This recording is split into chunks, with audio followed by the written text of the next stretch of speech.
ಸಖತ್ ಖಾರ ಬಣ್ಣ ಮತ್ತು ರುಚಿ ಆಚಿ ಚಿಲ್ಲಿ ಪೌಡರ್. ದೆಹಲಿಗೆ ಹೋಗಿ ರಾಹುಲ್ ಗಾಂಧಿ ಅವ್ರನ್ನ ಭೇಟಿಯಾಗಿದ್ದಾರೆ. ಸಂಪುಟ ವಿಸ್ತರಣೆಗೂ ಕೂಡ ಗ್ರೀನ್ ಸಿಗ್ನಲ್ ತಗೊಂಡು ಬಂದಿದ್ದಾರೆ ಅಂತ. ನೀವು ಅವ್ರನ್ನ ಕೇಳಬೇಕು. ನನ್ನ ಕೇಳಿದ್ರೆ ನನಗೇನು ಗೊತ್ತಿರುತ್ತೆ. ಹೋಗಿದ್ದು ಗೊತ್ತು. ಹೋಗುವಾಗ ನಾನು ಕೂಡ ಹೋಗಿ ಅವ್ರನ್ನ ಕಂಡು ಬಂದಿದ್ದೆ. ಹೋಗಿದ್ದು ಗೊತ್ತು. ಅಲ್ಲೇನಾಯಿತು ವಿದ್ಯಮಾನಗಳು, ಅವ್ರು ಯಾರನ್ನ ಭೇಟಿ ಮಾಡಿದ್ರು ಮಾಡಲಿಲ್ಲ, ನನಗೇನು ಗೊತ್ತು. ಅವ್ರನ್ನ ಕೇಳಿದ್ರೆ ಹೇಳ್ತಾರೆ. ಸರ್ 15 ಜನ ರಿಯಾಕ್ಟ್ ಮಾಡಲಿಲ್ವ ಸಿಎಂ?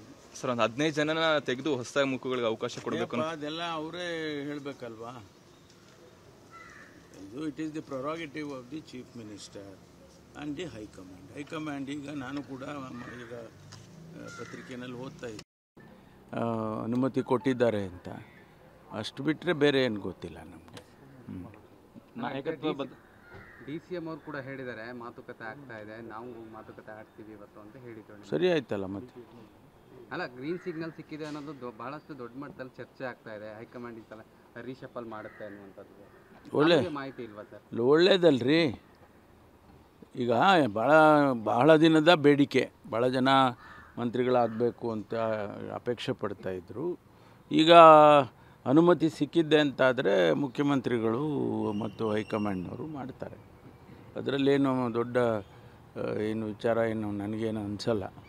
CM DCM ಇಬ್ಬರು ಡೆಲ್ಲಿಯಲ್ಲಿ ಇದ್ದಾರಲ್ಲ ಸರ್, ಎಲ್ಲ ಈಗ ನಾಯಕತ್ವ ಬದಲಾವಣೆ ಎಲ್ಲದಕ್ಕೂ ಒಂದು ತೆರೆ ಬೀಳುತ್ತಾ ಅಂತ? ಅಲ್ಲ, ಈಗ ನೀವು ನೋಡ್ದಂಗೆ ಈಗ ಒಂದು ರೀಶಫಲ್ಲು ಅನುಮತಿ ಕೊಟ್ಟಿದ್ದಾರೆ ಅಂತ ಹೇಳ್ತಿದ್ದಾರೆ.